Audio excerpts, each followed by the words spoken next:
भाई कहाँ जा रहा है भाई, गिर ना जाइयो। So finally guys we are leaving Reckong Peo district Kinnaur छोड़ते हुए शिमला की तरफ जा रहे हैं जी। ये देखो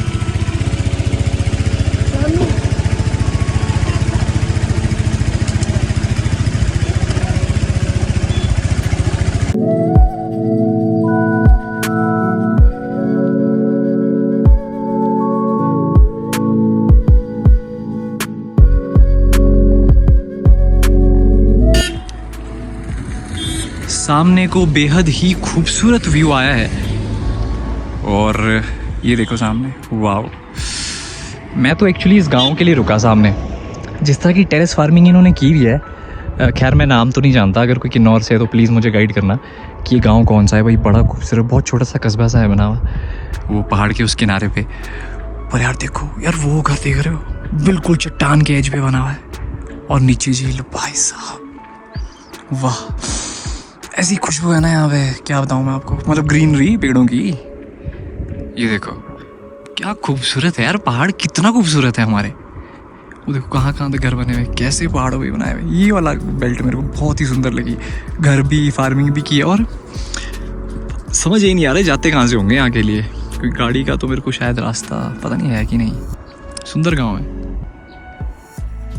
यहाँ पहुंचने के बाद बचता है रामपुर 93, नारकंडा 159, शिमला 223, सांगला 32, शितकुल 54, ज्योरी 70।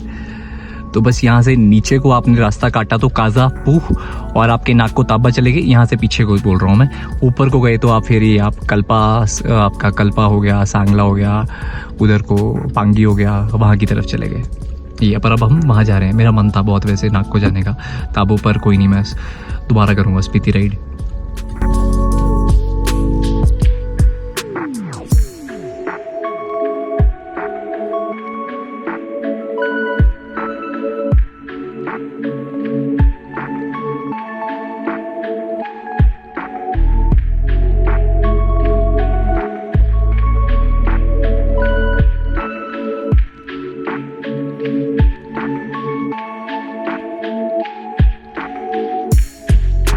तो अब हम आ गए हैं करछम डैम, जो बांध है सराहन 73, नारकंडा 144, शिमला 208, चंडीगढ़ 331 यहाँ से।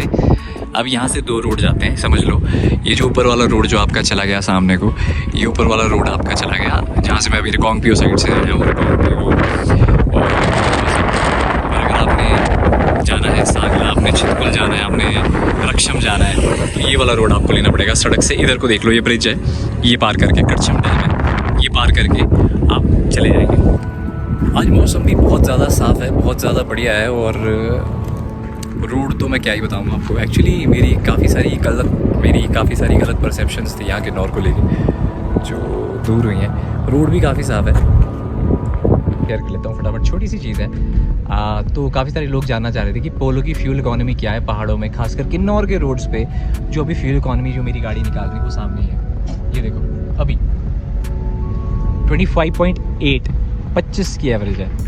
क्योंकि रोड कंडीशंस आप देख ही रहे हो सामने, इन रोड्स, क्योंकि रोड कंडीशंस आप देख ही रहे हो सामने, इस रोड पे ये गाड़ी 25 की एवरेज दे रही है। सोचो किन्नौर में, कैन यू बिलीव दिस। ये देखो, कोई झूठ नहीं है इसमें, ये देखो। और रोड देख लो भाई, रोड भी स्लाइड 5th गियर में चलाऊँ मैं तब से। स्पीड रखी है मैंने, मेरी स्पीड लिमिट देख लो कितनी है, ये बस इसी स्पीड पे चलाऊँ और एवरेज चल रही है अभी 25, और ये जल्दी 26 होने वाली है, जल्दी। अनबिलीवेबल। और रोड्स तो आप देख ही रहे हो ना, फिर क्या शानदार रोड्स हैं। तो जी अब पहुंच गया हूँ मैं वांगटू। तो वांगटू में अब यहाँ से काफनू के लिए जाते हैं रिकांगपिओ शोल्टू। काफनू 18 किलोमीटर है यहाँ से। तो वांगटू में मैं क्यों रुका हूँ, तो गाइस अब मैं रुका हूँ वांगटू में। और वांगटू में मैं इसलिए रुका हूँ क्योंकि मैंने तब से लेके अभी तक कुछ खाया ही नहीं। मतलब सुबह ऐसी निकल गई यार मेरी ना, सदमा ही लग गया मेरे को, लगता है रेट का वहाँ से। मैं सोचा कहीं आगे ही खाता हूँ, और मेरे को कहीं भी वहाँ फूड, मतलब पता नहीं मेरे को उस साइड ना कहीं भी फूड अच्छा नहीं लगा, कहीं भी अच्छा नहीं लगा मुझे। हो सकता है कि मेरे को जगहें पता ना हो जहाँ अच्छा फूड मिलता होगा, मुझे कहीं भी वहाँ फूड अच्छा नहीं लगा, टेस्टी नहीं लगा। पैसे देते दुखते नहीं है, पर स्वाद फूड हो ना तो मज़ा आता है। हालांकि रक्षम में जब मैं भाई, वो तो मैं अनफॉरगेटेबल फूड है ना, बहुत ही डिलीशियस था। इस साइड नहीं, इस साइड फूड मज़ा नहीं आया खा के। मैं कुछ चाइनीज़ भी ट्राई किया, ये चावल परांठे सब कुछ भी खाया, मज़ा नहीं आया। चलो एनीवेज, अब वांगटू में रुके हैं, अब यहाँ खाते हैं कुछ। और उसके बाद चलेंगे आगे। एक चीज़ और बता दूँगी, यहाँ पे वर्कशॉप भी है, गाड़ी में आपकी दिक्कत हो जाए कुछ भी छोटा मोटा तो वांगटू में आएगा, वांगटू में दिखा लेना। अच्छी वर्कशॉप है, मतलब काफ़ी सारी गाड़ियाँ खड़ी हैं, तो आई एम श्योर एक जो भी मेजर प्रॉब्लम होगी वो कुछ ना कुछ डिटेक्ट कर ही लेंगे। ये जी जगह जहाँ मैं रुका हूँ, ये महक ऑटो वर्कशॉप है। यहाँ पे मैकेनिकल का काम भी हो जाता है, यहाँ पे पेट्रोल मैकेनिकल का डेंटिंग वेंटिंग भी हो ही रही है। वो देखो सामने हो जाती है ना गाड़ी में कभी कभी दिक्कत, तो पता होना चाहिए रास्ते में क्या क्या है, कुछ मिलेगा वर्कशॉप की नहीं तो है ये थोड़ा ही पीछे है वहाँ से। अच्छा मैं यहाँ रुका हूँ, ये सामने Everest dhaba, breakfast lunch dinner chowmein thukpa tea coffee lemon tea सब मिल जाता है यहाँ पे। ये सामने इधर गूगल पे की ऑप्शन है यहाँ पे, तो यहाँ करेंगे अपना ब्रेकफास्ट हम। तो जब मैं किन्नौर की वादियों में घूम रहा था तो मुझे भैया मिले। भैया कहाँ से आप? हम वेस्ट बंगाल से। वेस्ट में क्या नाम है आपका? मेरा नाम है अयन चटर्जी। अच्छा, तो भैया मिले और भैया ने पूरा किन्नौर ही घुमा। बहुत अच्छा लगा। तो भैया कैसा व्यू कैसा था? जो the person who are nature lover they will love this place truly. It's nature paradise you can say, and it's covered with this snow-capped Himalayan peaks, so it is a very nice place. So person who wants to take a rest over here, they can come here. तो जो लोग अपनी जिंदगी भाग दौड़ भरी जिंदगी से आराम चाहते हैं तो आके यहाँ पर रेस्ट कर सकते हैं। बहुत अच्छा जगह है। रोड डेंजरस लगे या ठीक लगे? रोड ठीक है। रोड ठीक है, नेशनल हाईवे है 505 है और साफ बना हुआ है। साफ बना हुआ है एकदम। एंजॉय किया आपने? एकदम बहुत। थैंक यू सो मच भैया। ओके, बहुत अच्छा लगा आपसे मिलते हैं। Thank you. हम स्टार्ट करने वाले हैं ब्लॉगिंग। बहुत बढ़िया, करो भैया जरूर। थैंक यू, बाय बाय भैया। तो ये थे जी टूरिस्ट, और रिव्यू आपने सामने सुन लिया एज अ टूरिस्ट कैसा लगा होगा इनको। तो ब्रेकफास्ट तो क्या हो, मैंने चाय मंगाई, ब्रेड टोस्ट मंगाया, बटर ब्रेड टोस्ट, और बस आगे एक्चुअली राजमा चावल वाले अंकल आते हैं तो अच्छे लगे थे मेरे को, तो मैं सोच रहा हूँ वहीं खाऊंगा। तो थोड़ा सा भी ब्रेक भूख लगी थी तो मैं कहा चल कुछ खा लेते हैं। ब्रेकफास्ट हो गया, अब आगे चल रहे हैं। भैया से मिला दिया आपको, सब्सक्राइबर बन गए नए, अब लेट्स मूव। कभी आओ तो भैया के पास रुको यहाँ पे वांगटू में, ठीक है जी, सब कुछ बढ़िया मिलता है। ये देखो रश पड़ा है बढ़िया यहाँ पे, ठीक है भैया, थैंक यू, बाय बाय।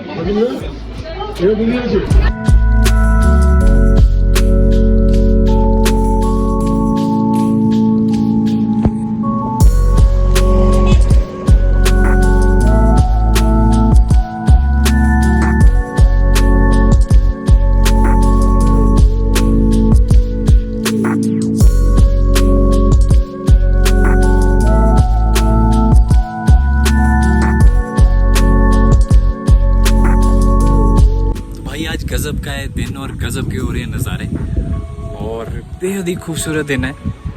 बहुत ही मज़ा आ रहा है राइड करते हुए, बहुत ही काम राइड है, शांत, और ट्रैफिक भी इतना नहीं है सड़क पे।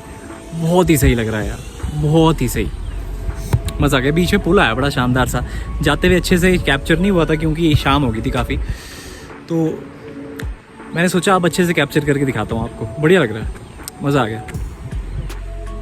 ऐसे ऐसे नज़ारे दिखे तो बढ़िया वीडियो बना के इस गाड़ी साइड में करके फ़ोटो खींच के जाना चाहिए, यादें रहती हैं। भागते घर पहुंच के क्या करोगे, क्यों?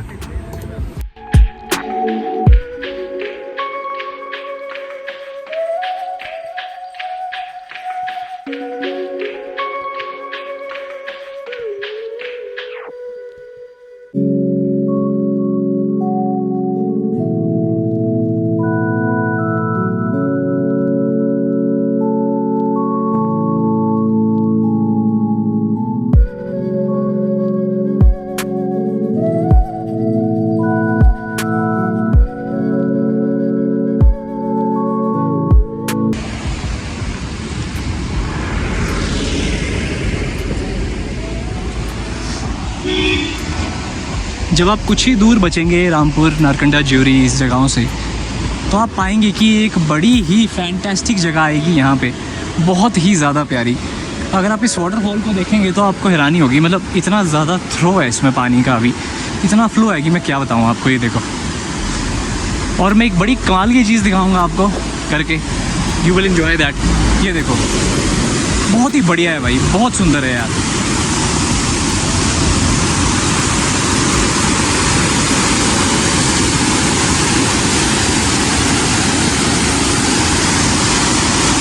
भाई कहाँ जा रहा है भाई, गिर ना जाइयो, कितने एज पे खड़ा हुआ है पागल। ये देखो,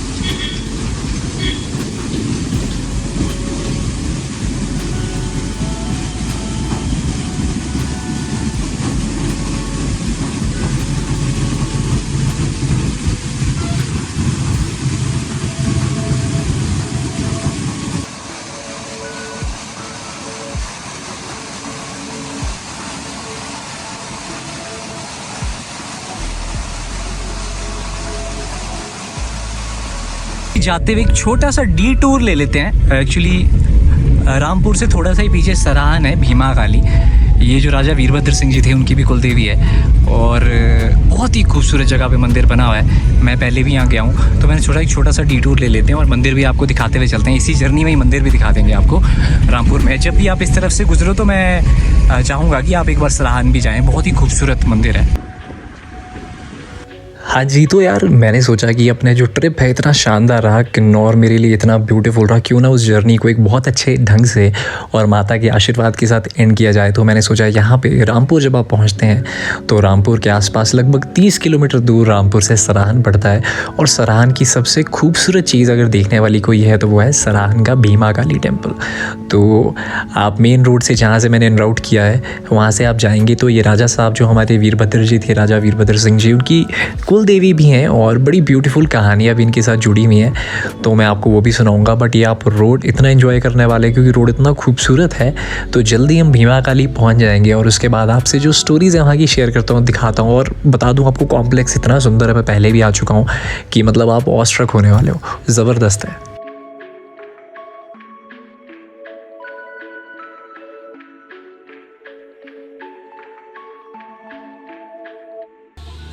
तो जी अब फाइनली मैं सराहन पहुंच चुका हूँ भीमा काली।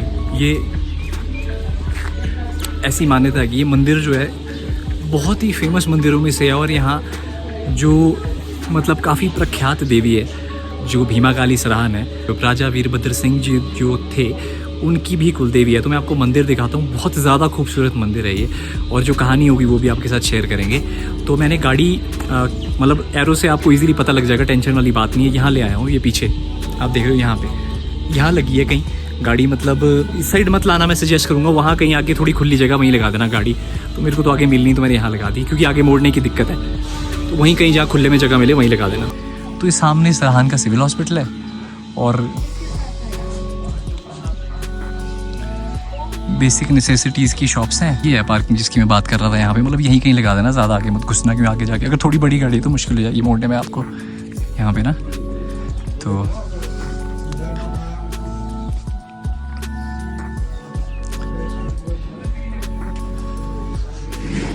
मैं बहुत पहले आया था यहाँ पे और उस वक्त से तो मैं बहुत ही बदल गया यार।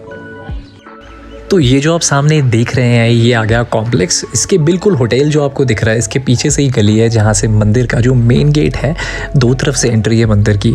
और ये सामने की मार्केट जहाँ आपको बेसिक नीड्स नेसेसिटी वाली चीज़ें सारी लगभग मिल ही जाएंगी। और यहाँ स्टे करने के लिए होटल भी है, अगर आप चाहें तो यहाँ स्टे कर सकते हैं। गर्मियों में यहाँ टेम्परेचर जो है लगभग मोस्टली 25 से 30 डिग्री तक यहाँ टेम्परेचर जाता है। रामपुर वाली जो आसपास की बेल्ट है ये थोड़ी गर्म बेल्ट है as compare to other places of Himachal, जैसे कि शिमला वगैरह थोड़ा ठंडा पड़ता है, किन्नौर भी थोड़ी ठंडी बेल्ट में आता है, तो ये थोड़ा गर्म एरिया में पड़ता है। तो ये है जी सामने का दरवाज़ा। ऐसा कहा जाता है, मैंने एक चीज़ नोटिस की है यहाँ पे कि इतना खूबसूरत तरीके से मंदिर को जो है बनाया गया कि मैं आपको क्या बताऊँ। तो यहाँ पे बेसिकली अगर आप देखोगे इस मंदिर को तो यहाँ पे बौद्ध और हिंदू धर्म में इसका मिक्सचर मिलेगा आपको। काटकुनी शैली में बना हुआ मंदिर है, लकड़ी का बहुत ज़्यादा यूज़ हुआ है मंदिर में। और ये जो कॉम्प्लेक्स है इसका वो आपको वाव कर देगा बहुत। मैं ये मानता हूँ कि मैंने काफ़ी सारे मंदिर हिमाचल में देखे हैं, सबसे खूबसूरत मंदिरों में से ये मंदिर आता है। इतना विशाल स्ट्रक्चर है इसका। और जो इसकी हिस्ट्री है, ऐसा कहा जाता है कि जो शिव भगवान जो है, जब माता सती जो है पार्वती माता को जब उन्होंने अग्निकुंड में छलांग लगा दी थी तो उन्हें लेके जब अपनी गोद में चल रहे थे, तो ऐसा कहा जाता है कि इनका जो कान है यहाँ पे माता जी का, पार्वती माता का लेफ्ट कान यहाँ पे गिरा था। और मैंने भी सुनी ही है ये बातें, पर कुछ लोग इससे एग्री करते हैं, कुछ नहीं करते हैं। पर ऐसा कहा जाता है कि 51 शक्तिपीठों में से एक शक्तिपीठ ये भी माना जाता है। मंदिर बेहद खूबसूरत है। मेन मंदिर में तो आगे मोबाइल वगैरह ले जाने नहीं देते हैं आपको। यहीं एक जगह है जहाँ पे आपको लेदर पर्स, बेल्ट वगैरह, मोबाइल सब कुछ रखना होगा। ऊपर आके आपको जो है वीडियोग्राफी करना अलाउड नहीं है, तो मैं अंदर तो नहीं ले जाऊँगा। बट यहाँ पे दो मंदिर है, एक मेन मंदिर है जिसे मेन फेस्टिवल्स है तभी खोला जाता है, और एक मंदिर है जो पब्लिक के लिए खुला रहता है, तो उसमें हम जा सकते हैं, पर वीडियोग्राफी वहाँ भी अलाउड नहीं है।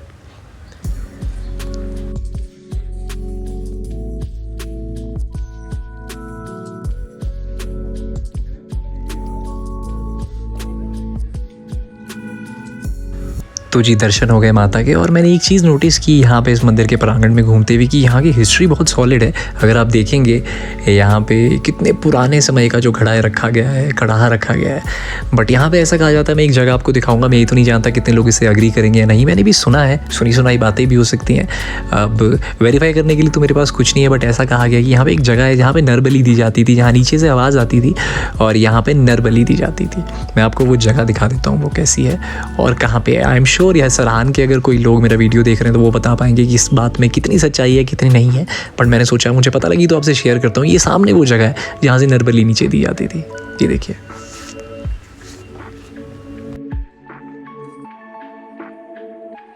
तो बेल्ट खुलवा दी, पैंट ही खिसक जाती है यार बेल्ट खुलवा के, बड़ी दिक्कत वाला काम है। तो अभी तक के सबसे खूबसूरत मंदिरों में जितनी भी मैंने जर्नीज़ करी ना, अभी तक के सबसे खूबसूरत मंदिरों में इसका प्रांगण है। इतना विशाल है ना, और मंदिर के दर्शन माता के, ये पहली जगह है जहाँ देवी के ऊपर मूर्ति तक मैं जा पाया हूँ और जहाँ मेरे को मूर्ति के दर्शन भी हुए। पहले भी मैं यहाँ पे आया हूँ। इतना खूबसूरत लगेगा आपको, यहाँ के मन इतना शांत होगा, आसपास का वातावरण जो है और इतना बड़े एरिया में फैला हुआ है और इतना शानदार लगता है। मैं सजेस्ट करूँगा जब भी यहाँ से आप ऊपर वाली साइड जाते हैं, सराहान एक बार कट करके यहाँ ज़रूर आओ, आपको बहुत ही ब्यूटीफुल नज़ारे मिलेंगे और बहुत अच्छी ब्लेसिंग्स लेके जाओगे माता की। बहुत ही शानदार मंदिर है।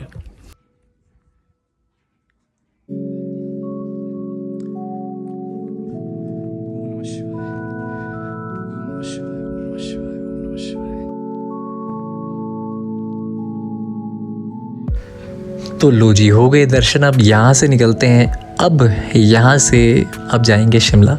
फाइनली आराम करेंगे घर में जाके। किन्नौर सीरीज़ बहुत अच्छी रही, आप बहुत सारा प्यार दिया आप लोगों ने, बहुत ज़्यादा मज़ा आया मुझे किन्नौर जाके। One of the most beautiful places में से है हिमाचल प्रदेश की। One should visit with family.